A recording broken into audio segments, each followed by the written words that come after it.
Hello student, मैं Sunny electrical research academy के online portal पे आप सभी का स्वागत करता हूँ। UP PCL TG2 previous year question का हम लोग सलूशन कर रहे हैं। जितने भी इंपॉर्टेंट क्वेश्चन हैं सारे को देख रहे हैं जो कि प्रीवियस ईयर क्वेश्चन में पूछेगा, जैसा कि आप देख सकते हैं स्क्रीन पे। ठीक है, तो आज भी एक सेशन इंपॉर्टेंट होगा, मगर सेशन को लाइक करना, शेयर करना और सब्सक्राइब करना ये आप लोग का काम रहेगा। ठीक है, डेली कंटेंट मिल रहा है, उस कंटेंट को बस आप लोग को फ़ायदा उठाना है। अब किस तरीके से उठाना है ये आप लोग जानते हैं अच्छे तरीके से। ठीक है, इतना भी क्वेश्चन देख ले रहा हूँ तो एक कॉन्फिडेंस बन जाता होगा। ठीक है, तो चलो आज का सेशन स्टार्ट करते हैं और पहला क्वेश्चन देखते हैं कि एक वाणिज्यिक ट्रांजिस्टर यानी कमर्शियल ट्रांजिस्टर में धारा प्रवर्धन गुणांक का मान कितना होता है। ठीक है, धारा प्रवर्धन गुणांक का मान कितना होता है। देखो ये पहले लिया अल्फ़ा दे दिया है, हमको पता होना चाहिए कि ये जो अल्फ़ा होता है ये किस में होता है। तो अल्फ़ा हमारा होता है कॉमन बेस, कॉमन कलेक्टर है, कॉमन इमीटर। तुम बोलोगे सर ये जो हमारा होता है ये होता है हमारा कॉमन बेस में। किस में? कॉमन बेस में होता है। अब कॉमन बेस होने का मतलब क्या हो गया, समझ रहे हो? IC और आउटपुट में रहेगा और IE इनपुट में रहेगा। तो हम क्या लिख सकते हैं सर, हमारा होगा IC अपॉन IE, यही रहता है। हाँ सर, IC अपॉन IE रहता है। यानी अगर इसको कभी बीटा के सेंस में लोगे, बीटा में, अब देखो ये तुम्हारा IC देखो क्या होता है।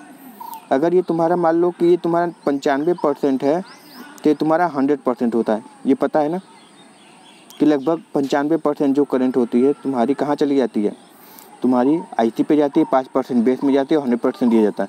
तो इसको जो तुम सॉल्व करोगे तो लगभग 1 से हल्का फुल्का कम आएगा, 1 से हल्का फुल्का कम आएगा। यानी ये हमारी सही आंसर हो जाएगा 0.9 से 0.99। ठीक है, और इसको बीटा से सेंस में लेते हो तो क्या होता है, बीटा अपॉन 1 प्लस बीटा। इसको भी याद रखना। ठीक है, ये भी बहुत ज़्यादा पूछा जाता है। ठीक है ना, चलो नेक्स्ट क्वेश्चन देखते हैं। नेक्स्ट क्वेश्चन क्या है, आई होप ये समझ में आ गया होगा।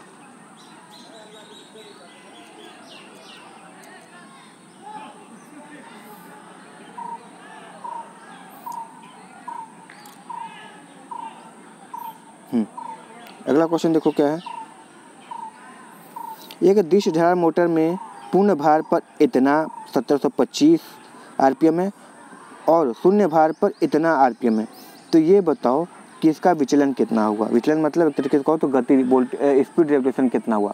तो हमको पता है कि स्पीड रेगुलेशन कैसे निकलता है, no load speed minus full load speed upon full load speed, यही होता है।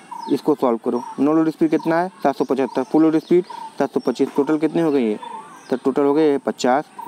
फुल लोड स्पीड कितनी है, फुल लोड स्पीड सर हमारी 1725 है। ठीक है, कितना है 1725 है। अब इसको परसेंट में निकालना है तो इंटू 100 कर देना। ठीक है, क्या कर देना, इंटू 100 कर देना, वो तब तुम्हारा आंसर आ जाएगा। और ये कितना हो जाएगा, लगभग ये तुम्हारा लगभग हो जाएगा 2.9%। ठीक है, इसको याद रखना, कितना हो जाएगा 2.9% आंसर हो जाएगा। सही है, चलो फॉर्मूला इंपॉर्टेंट है बस वही कि no load speed minus full load speed बटे फुल लोड स्पीड। सही है, चलो अगला क्वेश्चन है कि 3 माइक्रोफैराड और 6 माइक्रोफैराड के दो संधारित्र किसमें जुड़ी हुई हैं, समानांतर में जुड़ी हुई हैं। कैसे जुड़ी हुई हैं सर, समानांतर में जुड़ी हुई हैं। ठीक है, अब जब पैरेलल में जुड़ी हुई तो हमको पता है कि जैसे पैरेलल में प्रतिरोध होता है उसी तरह सीरीज में कैपेसिटर, और जैसे सीरीज में कैपेसिटर होता है वो पैरेलल में वो होता है। ठीक है, जस्ट उल्टा होता है। तो ये पैरेलल में दिया यानी किसकी तरह जुड़ेगा, तो सर सीरीज की तरह। यानी कुछ इस तरीके से डायग्राम बनेगा, ऐसा बन रहा होगा। ठीक है, यही है। ये कितना हो गया हमारा 3 हो गया और ये 6 हो गया, सॉरी पैरेलल में है ना।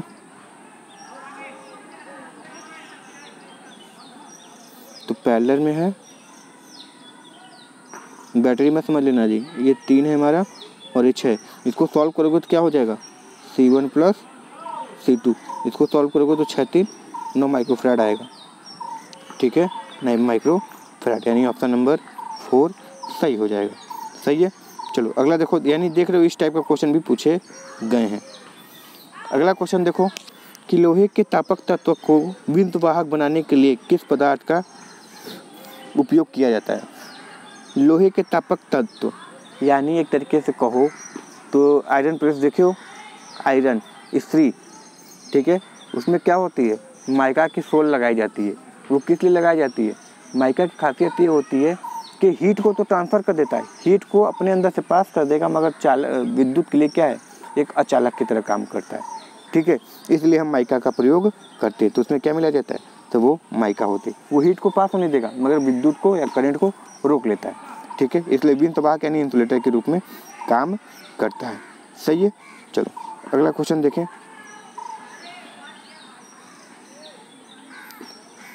एक दिष्ट धारा मोटर की घूर्णन दिशा को किस प्रकार व्युत्क्रम किया जा सकता है। व्युत्क्रम मतलब रिवर्स कर सकते हैं, उलट सकते हैं। तो देखो उलटने के दो तरीके हैं, या तो आर्मेचर वाइंडिंग को उलट दो या फिर फील्ड वाइंडिंग को उलट दो, ठीक है ना, याद रखना, क्योंकि ये कौन सा डीसी मोटर है, हमको पता है टॉर्क फाई आई ए होता है, ठीक है। अगर आर्मेचर की कुंडली को बदलोगे तो ये माइनस आई ए हो जाएगा, और एक और दिखाते हैं, अगर फील्ड को बदलोगे तो ये माइनस आई हो जाएगा, फाई आई ए, ठीक है। यानी देख रहे हो जो माइनस लगा है, नहीं इस माइनस को हटाओगे तो यहाँ पे आ सकता है ना, तो यानी उल्टी दिशा में टॉर्क लगने के कारण क्या होगा, उल्टी दिशा में घूमने लगेगा। अगर ये सोच के देखो, यहाँ पे फील्ड भी बदल दिए और आर्मेचर भी बदल दिए, दोनों एक साथ बदल दिए, तो क्या हो जाएगा, माइनस माइनस प्लस बन जाएगा, यानी फिर वो क्या होगा, उसी दिशा में चलना स्टार्ट हो जाएगा। इसलिए बोलते हैं कि सर किसी एक दिशा को ही बदलिए, या तो आर्मेचर बदल दीजिए या तो फील्ड बदल दीजिए, दोनों एक साथ बदलेंगे तो कभी पॉसिबल नहीं है। इसीलिए देखो टर्मिनल को भी नहीं बदलते, टर्मिनल को इसलिए नहीं बदलते क्योंकि टर्मिनल बदलोगे तो दोनों एक साथ बदलते हैं, फील्ड बदलेगा तो आर्मेचर भी बदलता है, इसलिए ऐसा किया जाता है, ठीक है। चलो नेक्स्ट क्वेश्चन देखते हैं क्या पूछा है। डीसी मोटर की प्रति पोल कम होता है तो क्या होगा। डीसी मोटर की पोल को कम कर दोगे तो क्या हो जाएगा, देखते हैं क्या दिक्कत है, देखने में क्या पता चलता है, कोई देखते हैं, होगा तो सही है। हमको पता है कि ई बी बराबर कितना होता है, P phi Z N upon 60 A, यही है। अच्छा यहाँ पे हमको स्पीड निकालनी है ना, ठीक है, क्या निकालनी है, स्पीड निकालनी है ना, तो अगर ये एन बराबर करें तो हमारा क्या निकल के आएगा, ई बी इंटू 60 ए बटे फाई पी जेड। ये देख रहे हो, अब ये पोल बढ़ेगा, सॉरी पोल कम होगा तो स्पीड क्या हो जाएगा, इसमें लिखा है ना कि सर पोल कम करना है, तो पोल कम कर देते हैं तो स्पीड क्या हो जाएगा, सर ऑटोमेटिक बढ़ जाएगा। इसलिए मोटर गति में क्या होती है, वृद्धि होती है, ठीक है। चलो नेक्स्ट क्वेश्चन देखो। तेल भरे और गैस दाब तार का उपयोग कहाँ तक किया जाता है। तो तेल से भरे और गैस यानी प्रेशराइज्ड केबल जो प्रयोग किए जाते हैं, ठीक है, ये प्रयोग किए जाते हैं छाछट के ऊपर, जितने भी होते हैं छाछट के ऊपर, तो छाछट के ऊपर रखने वाला है, छाछट के ऊपर में हम प्रयोग करते हैं। और छाछट तक क्या होता है, नॉर्मल केबल, 3 कोर केबल, कोई एक्सियल केबल, इन्हीं सब का प्रयोग करते हैं, स्टैंडर्ड केबल, ठीक है, मगर इसके ऊपर गैस या प्रेशराइज्ड ऑयल का प्रयोग करने रहते हैं केबल के रूप में। और हमको पता है कि अंडरग्राउंड जो केबल होता है वो सामान्यतः छाछट के बीच तक की क्या होती है, फैलाई जाती है, ठीक है, इस चीज़ को भी याद रखना। चलो नेक्स्ट क्वेश्चन देखते हैं। स्टेटर, घूर्णक यानी रोटर, कुंडली और वायु अंतराल में से किसी भी कोणीय स्थिति में सबसे अधिक प्रतिष्ठंभ होने वाला कारण अधिकतम ऊर्जा प्रदान कौन करता है। सबसे अधिक प्रतिष्ठंभ किसका होता है जी, हम बताए थे कि हम कोर का प्रयोग वाइंडिंग मतलब आर्मेचर या फिर स्टेटर की वाइंडिंग करते हैं, तो कोर का ही प्रयोग इसलिए करते हैं क्योंकि क्या होता है, एयर का रिलक्टेंस से ज़्यादा होता है और वो हमारे फ्लक्स को क्या कर जाएगा, खा जाएगा, ख़त्म कर देगा या नष्ट कर देगा, इसलिए हम एयर कोर का प्रयोग नहीं करते हैं। एयर कोर का प्रयोग वहाँ करते हैं जैसे ट्रांसफार्मर में, जहाँ पे हमको हाई फ्रिक्वेंसी वाली चीज़ों की आवश्यकता पड़ती है, क्योंकि फ्रिक्वेंसी हाई होगी तो वहाँ पे हिस्टैरिसीस लॉस ज़्यादा होगा और हीट बहुत जल्दी होगा, इसलिए उस चीज़ को ख़त्म करते हैं, ठीक है। इसलिए जो पूछा है कि सबसे अधिक प्रतिष्ठित इसमें किसका होता है, तो सर हमारे एयर गैप का रिलक्टेंस सबसे अधिक होता है। ठीक है, एयर गैप पर रिलक्टेंस सबसे अधिक होता है, इसको याद रखना। आई होप समझ में आया हुआ ये क्वेश्चन।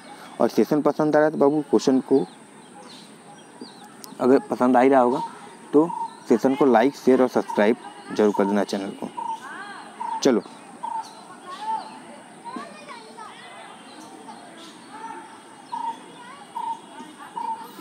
अगला क्वेश्चन है कि विद्युत उपकरण पर किस किस अग्निशामक का प्रयोग नहीं किया जा सकता है। तो किस दो बार बोल दे, एक ही है। किस अग्निशामक का प्रयोग नहीं कर सकते, याद रखना। सबका प्रयोग कर लो। कार्बन डाइऑक्साइड हल्का फुल्का चल जाएगा, शुष्क चूर्ण चल जाएगा, वाष्पीकृत तरल चल जाएगा। ठीक है, हल्का फुल्का बालू भी मारना चाहो तो मार दो, कोई दिक्कत नहीं, छींटा मार दो। मगर कभी झाग वाले का या फिर तरल वाले मतलब पानी वाले बौछार का कभी प्रयोग मत करना जी। ठीक है, वो चिपका चिपकी कर लेता है। यानी झाग वाले और एक जो पानी की बौछार वाली होती है जो क्लास ए में प्रयोग करते हैं, पानी की बौछार, ये कभी मत प्रयोग करना। ठीक है, याद रखना, सही है ना। और ये भी देखे होगे कि पानी की बौछार वाला क्लास ए में करते हैं जो कि लकड़ी उकड़ी होता है। ये जो विद्युत वाले ही होती है, जितने भी आग होती है वो किस में होता है सर, ये हमारे होते हैं क्लास सी वाले में। ठीक है, और जो फेन झाग वाले प्रयोग किए जाते हैं वो किस क्लास वाले को किए जाते हैं सर, क्लास बी वाले को किए जाते हैं। इन सब चीज़ों को याद रखना, बहुत ज़्यादा पूछे जाते हैं क्वेश्चन, सही है। चलो अगला क्वेश्चन देखते हैं। हाँ, डिश धारा की श्रेणी मशीन यानी डीसी सीरीज मोटर है तो किसकी बनी होती है। तो देखो डीसी सीरीज मोटर है, तब वो शंट हो या फील्ड हो, हमेशा याद रखना वो सीरीज में जो करंट आर्मेचर में बहेगी वही शंट में बहेगी, वही फील्ड में बहेगी, कोई दिक्कत नहीं है। शंट फील्ड वाइंडिंग मतलब एक तरीके से जो फील्ड वाइंडिंग वो सीरीज में ही लगी हुई है, जो हम शंट में शंट की तरह कर देते हैं, तो वो मत समझना सर जी शंट वाइंडिंग कहाँ से आ गई, सही है। तो उसमें क्या होता है कि करंट सब जगह मान समान जाता है। तो अब ये बताओ कि जब रेसिस्टेंस की वैल्यू ज़्यादा होगी तो उसमें I² R जो लॉस है बहुत ज़्यादा नहीं हो जाएगा। क्यों? क्योंकि सर जी प्रतिरोध आर्मेचर में भी यही लॉस हो रहा है, फील्ड में भी यही लॉस हो रहा है। ठीक है, आर्मेचर के रेसिस्टेंस में भी यही लॉस हो रहा है, तो सभी जगह क्या होगा I² R लॉस ज़्यादा होने लगे। इसलिए हम क्या करते हैं, इसके प्रतिरोध को कम रखते हैं, सीरीज फील्ड वाले वाइंडिंग को। ठीक है, शंट वाले में तो ज़्यादा भी रख दो, कोई दिक्कत नहीं होता। तो इसको कम रखने के लिए हम क्या करते हैं, इसको मोटे तार और कम लपेट के बनाते हैं। ठीक है, तो याद रखना है इसको हमेशा, इसलिए करते हैं क्योंकि श्रेणी में जुड़ा होता है। ठीक है ना। चलो अगला क्वेश्चन देखते हैं।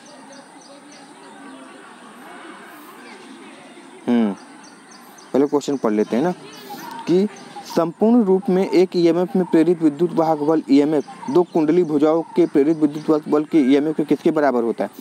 तो ये सम के बराबर होता है। देखो क्या बोला है, मान लो संपूर्ण कॉइल है, इसमें जो ईएमएफ बना, ठीक है, जो अधिकतम ईएमएफ बना, और इसमें दो ईएमएफ बना विद्युत वाहक बल, ये किसके बराबर होते हैं। तो ये हमेशा एडिटिंग के बराबर होते हैं, जो कहते हैं ना L1 + L2। ठीक है, वो यही वाली कहानी है। ठीक है, इसमें एक और चीज़ होता है 2m - 2m, उसको हम लोग इग्नोर मार रहे हैं फिलहाल। ठीक है, फिलहाल जो होता है L1 + L2 ही किया जाता है। ठीक है, तो मैं इसको याद रखना। चलो इसलिए क्या दिया हुआ है, योग दिया हुआ है, सही है। चलो अगला क्वेश्चन है, लाइन रोधक उपकरण रोधक और व्यस्तर का सबसे सरल सुरक्षा द्वारा प्रदान की जाती है। तो देखो ये समझ में नहीं आया हिंदी में क्या लिखा है, दंड अंतराल, मगर इसका आंसर यही है। ठीक है, चलो नेक्स्ट क्वेश्चन देखते हैं क्या लिखा है। चुंबकीय क्षेत्र में स्थित उस तार को क्या कहते हैं जिसमें विद्युत वाहक बल उत्पन्न होता है। अब देखो ये चुंबकीय क्षेत्र किसी जनरेटर में नहीं बोला है, मोटर में नहीं बोला है, तो जो नॉर्मल चुंबकीय क्षेत्र होता है तो उसमें जो ईएमएफ इंड्यूस होता है उसको क्या बोलते हैं, कंडक्टर बोलते हैं ना, चालक ही होता है। और ये फराडे ने भी कहा था कि किसी चुंबकीय क्षेत्र में अगर कोई चालक रखोगे तो उसमें क्या होता है, ईएमएफ बनता है। मगर ये याद होना चाहिए कि वो जो चुंबकीय क्षेत्र है या फिर कंडक्टर है, उन दोनों के बीच में कुछ न कुछ सापेक्ष गति होनी चाहिए, अन्यथा ऐसा नहीं होगा। ठीक है, चलो अगला देखो, इसका आंसर नंबर ए कंडक्टर सही हो जाएगा। बाप रे बाप, इतना इजी। 1500 से 3000 घूर्णन प्रति करने के लिए किसका प्रयोग करते हैं अल्टरनेटर में। तो सर पहले तो होता है सिलेंड्रिकल टाइप, बेलनाकार होता है ना अल्टरनेटर, सिलेंड्रिकल टाइप होते हैं। इसकी अक्षीय लंबाई ज़्यादा होती है और जो व्यास होता है वो कम होता है। ये शोरगुल कम करते हैं। पोलों की संख्या कम होती है, ठीक है। और ये क्या होते हैं, हमारे पेल्टन टरबाइन की कैटेगरी में आते हैं। तो हमारे क्या हो जाएंगे, भाप टरबाइन यानी स्टीम इंजन इस थर्मल पावर प्लांट में प्रयोग किए जाते हैं। सही है। चलो नेक्स्ट क्वेश्चन देखते हैं। क्यूरी पॉइंट, ये बहुत ज़्यादा क्वेश्चन पूछे जाते हैं मैग्नेट में। क्यूरी पॉइंट क्या होता है? तो सर ऐसा टेम्परेचर जिससे फेरोमैग्नेटिक हमारा पैरामैग्नेटिक तरह काम करने लगता है, ठीक है, यानी लौह चुंबकीय हमारा अनुचुंबकीय की तरह व्यवहार करने लगता है, उसे हम क्या कहते हैं, क्यूरी पॉइंट कहते हैं, ठीक है। क्यूरी पॉइंट का है ना, क्यूरी बिंदु, हाँ, तो लौह चुंबकीय किसकी तरह, अनुचुंबकीय की तरह कार्य करने लगता है। क्योंकि हम जानते हैं कि किसी भी चुंबक का आप प्रवृत्ति तभी बदल सकते हैं जब उसको हीट करें, उस पर हथौड़े से वार करें, यही सब चीज़ों से, ठीक है ना, तो याद रखना। चलो अगला क्वेश्चन देखो। एक परिणामित टंकी में तेल स्तर के नीचे विसंगत दोषों को पता लगाने के लिए किसका करते हैं? एक ही हमारे पास है जी, कौन था, बुको ले ले। यानी कोई परिणामित रह टंकी में तेल स्तर के नीचे चली गई है तो उसमें गेज होता है, ठीक है, वो अलार्म बजाना स्टार्ट कर देता है। और अलार्म किसके तहत होता है, बुको रिले के तहत होता है, ठीक है। तो इसका ऑप्शन नंबर सेकेंड सही हो जाएगा। दृश्य धारा में मशीन प्रतिगामी है, प्रतिगामी मतलब आगे की तरफ है, और पश्चगामी मतलब पीछे की तरफ। यानी जैसे ये बनी हुई है, ठीक है, ये बनी हुई है, और इसमें क्या होगा, ये आगे आगे आगे बढ़ता रहता है। और प्रतिगामी मतलब पीछे पीछे पीछे होता चला जाता है, ठीक है। तो याद रखना, जब आगे होता है तो YF यानी फ्रंट पिच की वैल्यू बैक पिच से ज़्यादा होती है, किसमें, जब आगे बढ़ता रहता है। और जब पीछे बढ़ता है, जिसको रिट्रोग्रेसिव या फिर पश्चगामी बोलते हैं, ठीक है, तो YB का मान YF से ज़्यादा होगा। मगर चूँकि ये प्रतिगामी पूछा है, इसलिए इसका सही आंसर क्या हो जाएगा सर, इसका सही आंसर YB और YF हो जाएगा, ठीक है ना। चलो आगे देखते हैं क्वेश्चन।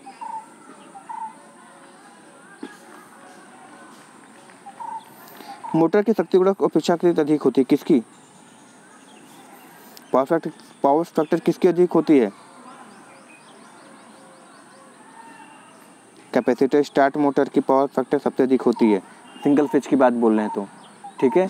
और स्टार्टिंग टॉर्क किसकी अधिक होती है, तो सर स्टार्टिंग टॉर्क होती है हमारी कैपेसिटर, सॉरी ये देखो स्टार्ट नहीं होगा जी, गलत हो गया, कैपेसिटर रन मोटर होता है जिसकी पावर फैक्टर उच्च होती है, ठीक है। और जो स्टार्टिंग टॉर्क किसकी अधिक होती है, तो सर ये होता है कैपेसिटर स्टार्ट मोटर का, ठीक है, पावर फैक्टर सबसे अधिक होता है, सॉरी स्टार्टिंग टॉर्क सबसे अच्छी होती है सिंगल फेज में, ठीक है। तो ये सब चीज़ों को याद रखना। कैपेसिटर रन हम कहाँ प्रयोग करते हैं, या फिर परमानेंट कैपेसिटर बोलते हैं, तो ये हमारे सीलिंग कॉइल में होती है, इसलिए ऑप्शन नंबर सेकेंड सही हो जाएगा। चलो अगला क्वेश्चन देखो।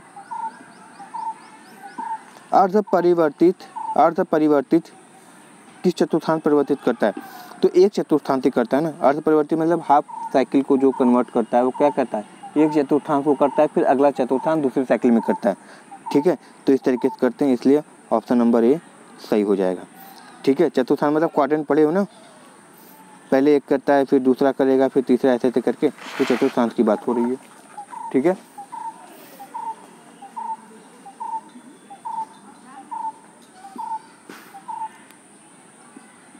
अगला है, मापक यंत्रों के परिप्रेक्ष्य में सबसे प्रभावी डंपिंग कौन सी है। देखो बोलते हैं ना,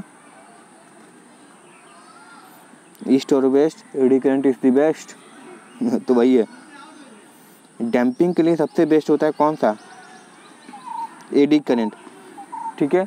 ये कहाँ कहाँ प्रयोग होता है, तो सर PMMC में होता है, गैल्वेनोमीटर टाइप में होता है, इंडक्शन टाइप में होता है, और थर्मल टाइप में प्रयोग होता है, ठीक है। जैसे हॉट वायर हुआ, थर्मोकपल हुआ, इन सब में किसका प्रयोग करते हैं, एडी करंट डंपिंग का प्रयोग करते हैं, और ये सबसे बेस्ट डंपिंग होती है। अब देख लो एडी करंट जो कि हम आज तक पढ़ते थे मशीन मोटर में कि सबसे बेकार चीज़ है, वो यहाँ पे इसका फ़ायदा कर रहा है, ठीक है। तो कोई भी चीज़ बेकार नहीं होती, उसका यूज़ करना आना चाहिए, सही है। चलो अगला क्वेश्चन देखते हैं।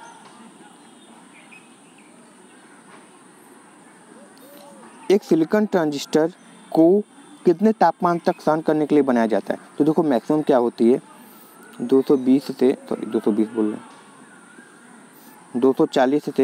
250 डिग्री सेल्सियस तक क्या होता है, सहने के लिए बनाया जाता है, ठीक है। यानी इतने तक आराम से सह लेते हैं। तो 250 से 240 से 250 तक आराम से ये मतलब एडजस्ट कर देते हैं। उसके बाद क्या होता है, धुआं निकलता है तो अच्छा लगता है, महक अच्छी लगती है उसकी, ठीक है, याद रखना। तो कभी सूंघना मत, ये गड़बड़ हो जाएगी। पावर हेक्सा ब्लेड धातु यानी काटारी, जो हेक्सा ब्लेड देखते हो जिससे हम लोहा हुआ काटते हैं उसको हेक्सा ब्लेड बोलते हैं, ठीक है, की मोटाई कितनी होती है, तो इसको याद रखना पड़ेगा। इसकी मोटाई 1.27 से 2.54 मीटर होता है, इसको याद रखना। मिनिमम इतना होता है, मैक्सिमम इतना होता है, सही है, इसको याद रखना। ये तो रट्टा मार क्वेश्चन है, कुछ कर नहीं सकते, कोई भी नहीं कर सकता। हाँ, सेल की क्षमता किस में मापी जाती है,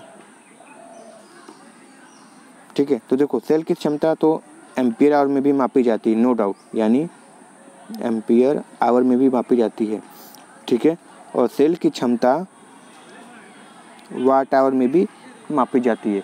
मगर याद रखना, सेल की क्षमता की एम्पियर आवर में करते हैं तो एफिशिएंसी 90 से 95% हो जाती है, और जब वाट आवर में आते हैं तो 80 से 85% हो जाती है। इसलिए हम ये कोशिश करते हैं कि जो हम माप रहे हैं वो किस में हो, एम्पियर आवर में हो, यानी इसकी क्षमता हमेशा एम्पियर आवर में ही दिखाते हैं, ठीक है। औसतन 72 एम्पियर आवर चलता है, ठीक है, जो घरों में बैटरी होती है, सही है ना, जिसको इन्वर्टर बोलते हैं। नेक्स्ट क्वेश्चन देखो,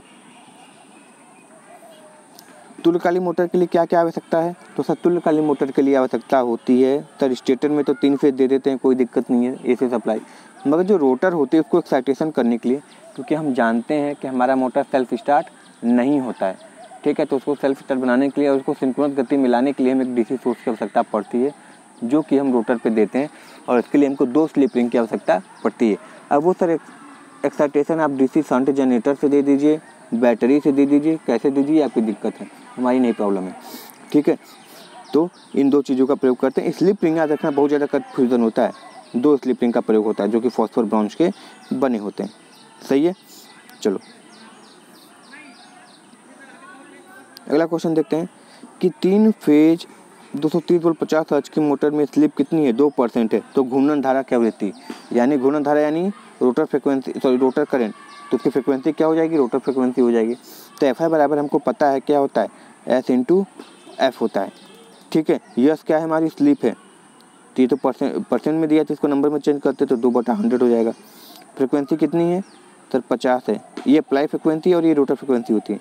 इसको उड़ा देते हैं कितनी बार में, 2 बार में, और 2 को 2 से उड़ाते हैं तो कितना आता है, हमेशा 1 आता है, ठीक है। तो हमारी हर्ट्ज कितनी हो जाएगी, 1 हर्ट्ज की फ्रिक्वेंसी हो जाएगी, ठीक है।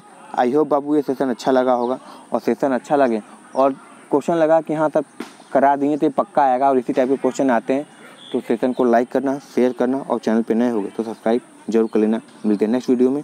Thank you very much and all the very best.